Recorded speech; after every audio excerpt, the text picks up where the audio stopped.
I moved to this country. I had big expectations of justice and freedom for everyone. And I was living happily with my family. And I found myself detained under the so-called national security ground, where my life is turned upside down since that day. The police came and after Fajr time take my husband. I have baby, 1 year and a half, and I'm this time pregnant with another baby, 7 months. And my wife, she was crying at that time. She was new to this country as well herself. And, I mean, she was shouting. Very hard for him because he's young, just 1 year and a half, and to see his dad gone like this with he didn't understand who these people, what happened, everything, and this day is they have police they won't take mom. And this day when they take my husband, they have two police take with force my child, and they know I'm pregnant, but they don't care. They just want to take my baby. She nearly lost her consciousness. She can't remember what happened after that. And when I left them, basically they had nothing. They had just to, what is left was just to pay the rent. And I know that, and there is no other income. I don't have any food at home at this time. I didn't speak English, nothing. And I lived in English area, just English, no Muslim in this area. No shop, halal, no anything near me. And I don't know about to go with bus. I'm scared to go out and people to attack me or said something bad for me. My family didn't know anyone at that time who to get in touch with. You don't know what happened to your family, where they are they safe, are they well? And that is the hardest part. Feeling constantly down and thinking about what is going to happen to her, if the baby is safe, who's going to be with her when she's going to give birth. They asked me to leave a house. Never I thought one day it happened to me like this. I can't imagine my life be so bad. The worst things I worry because I don't have any identity in this time.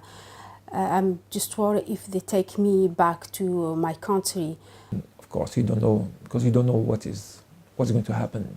You don't know why they arrest you for at the time, where you are going, because they don't tell you anything.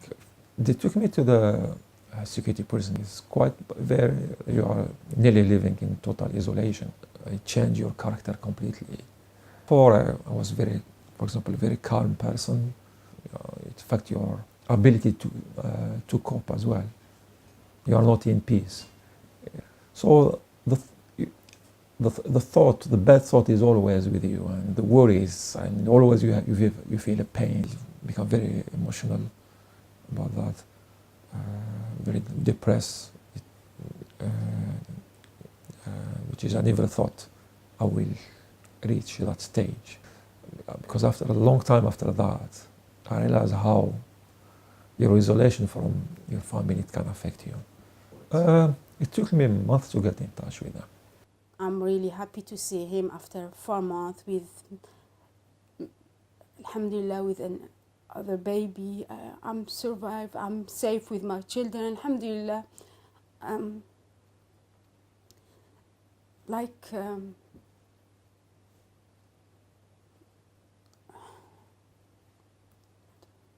SubhanAllah, after nearly 14 years now, it's like it happened to me last year, or everything is to come back and make me very sad. It's the hardest bit is when the visit is finished and you are just waiting the next visit, and you don't know when it's going to happen. I was released with the prison, so that now I put my family in the prison, but outside. So I brought the prison itself to my home. So I put my all the condition that I was in, most of it still apply to my family and my children, because I have very restricted condition. My children as well, they lost the things they used to have. Even I wasn't with them, but they have some kind of freedom themselves. They can have what they want at home, and they have some kind of privacy when I came. So I brought another problem with me to them, which is another kind of situation. He came, everything is broken. I feel really distressed. Everything here is like prison came in my house. He can go out just 2 hours. 1 hour is like half hours. He can go, and sometimes he didn't like go out because he's very stressed. I feel quite humiliated in a way, like when you tag a human, you are not in control of your life anymore. So they are controlling your life, where you go, what to do, and something. You feel like you got something always in your leg, which is annoy you a bit, and you'll be always worried something goes wrong with it, and you'll be blamed for it. It's very, very difficult when you are tagged as well. You are in a little bit bigger prison than you used to be, because you have a boundary, which is very small boundary.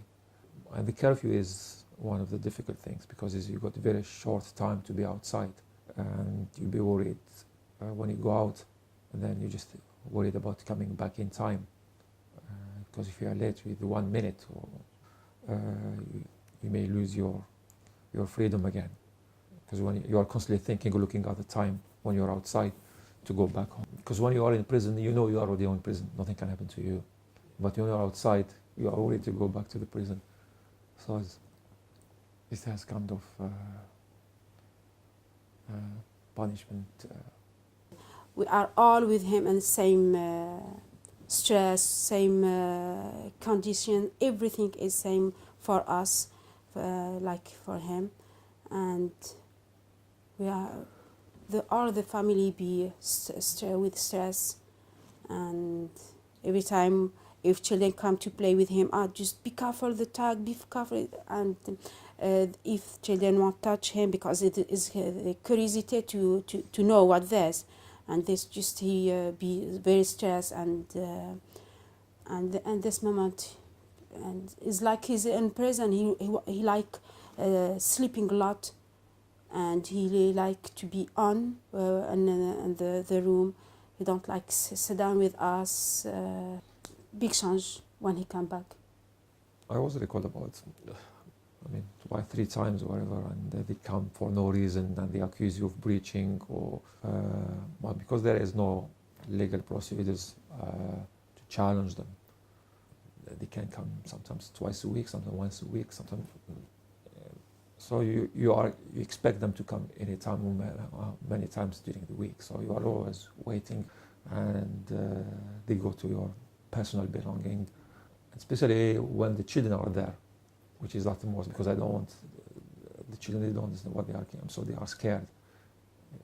They may think, they are coming back to take my dad away. And so every time I can see that in the eyes of my children when there's a knock at the door. So every time there's a knock at the door, there's a shock, there is hysteria at home.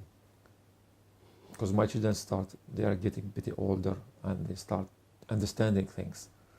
And they see, when they get used to you, and then that happiness, but when they see you taken away from them, it is very, very, very difficult. And this has big impact of the family. They take everything for us. They take PlayStation for children.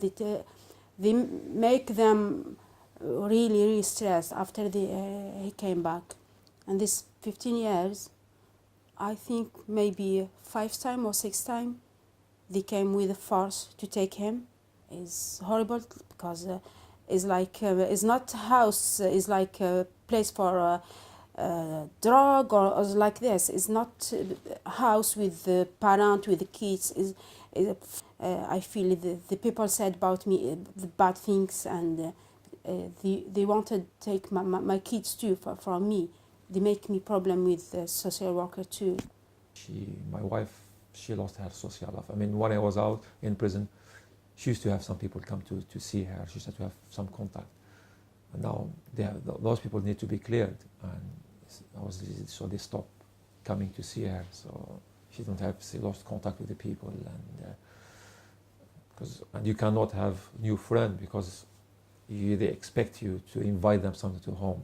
And you cannot tell everyone your situation because no one can understand it. And maybe people, they start to distance themselves from you. We become kind of isolated from the community. I didn't have any other people to help me, just HHUGS. It's difficult to describe that relief because the help you're not expecting that kind of things. HHUGS, they come at the beginning. It was quite a big relief for my family, and they take the kids sometimes outside. They do activities for them. They are there financially as well. Help with the bills. And not only that, emotionally they are supporting her. She starts building a new family. Long time I didn't see people, and then they come, and very nice sisters came to for me and take me and their house, take me for shopping, take me to see my husband too. They helped me with money. He just came bring some toys for my children. This make me happy, and just I thinking I have someone support me, and I feel I'm still strong with them. I feel not alone like before. My other son too, don't see anybody, just me and him, and sometimes I go out just near the house and he come back. But when they start HHUGS come and came in my house, he can see other children, and the sister come in my house, they play with him, and because me, I'm really stressed this time, a little bit depressed because I have new baby too. With all this problem, I'm not well. I remember my son very happy when they came, very happy with them, like one from his family came to see him. The transport for the prison visit, that is one of the biggest help, because without them, I don't know how my wife, she will manage to come. The prison I was in, it wasn't close to public amenities or transport, which is, for example, Ramadan, Eid, and where you are not with them during that time is very hard. But HHUGS, they help to make that difference. So they manage to bring some happiness to the family and some comfort. And so they cannot feel they are alone. So during Ramadan, sometimes they come and take them, and especially they help them with the shopping. Sometimes they send some brother to take them to Eid prayer. So it doesn't feel that they are by themselves. So it was very big support. Every Ramadan, they help me with things, with food. They take me sometime to their house to do iftar.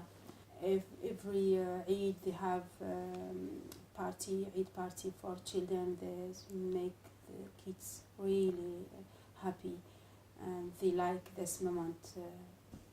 Nearly 15 years for helping me is big things. Jazakumullahu khair.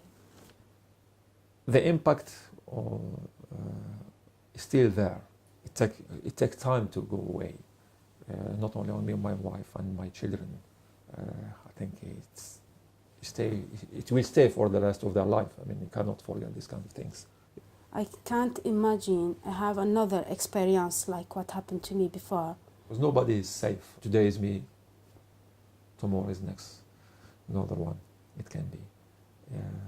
So no one can say, oh, it's not my business. But it can be to you, to your friend, to your family. I think people see it as something is not important. These people are being in prison. They deserve it, whatever. But the family still, they are innocent people and the children. So they still need support.